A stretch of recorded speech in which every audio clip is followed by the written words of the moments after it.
ইউটিউবে প্রচুর রিভিউ দেখে দেখে আমরাও পৌঁছে গেলাম, হ্যাঁ ঠিক ধরেছ, উজ্জ্বলদার বিরিয়ানি খেতে।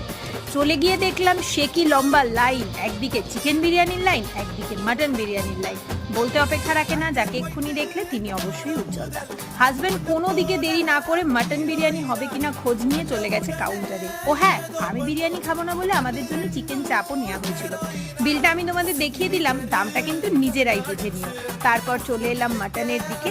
মাটনের হাঁড়ি আলাদা ছিল, মাটন প্রায় শেষের পথে, তখন বাজছিল 8:30। দুটো মাটন নিয়ে চলে এসেছি। একটা জিনিস দেখো, বিরিয়ানিটাই কিন্তু অয়েলি ব্যাপারটা একদমই ছিল না, আর টেস্টের দিক থেকে বিরিয়ানিটা খুবই ভালো ছিল। আর আমি খেয়েছিলাম চিকেন চাপটা, আমার কিন্তু নো ডাউট ভীষণ ভালো লেগেছে। কারা কারা অলরেডি ট্রাই করে ফেলেছো তারা কমেন্ট বক্সে জানিয়ে যেও, আর যারা যারা ট্রাই করোনি ডেফিনেটলি মধ্যমগ্রামে উজ্জ্বলদার বিরিয়ানি ট্রাই করার রিকোয়েস্ট রেখে গেলাম। ভালো থেকো সবাই, দেখা হচ্ছে পরের ব্লগে।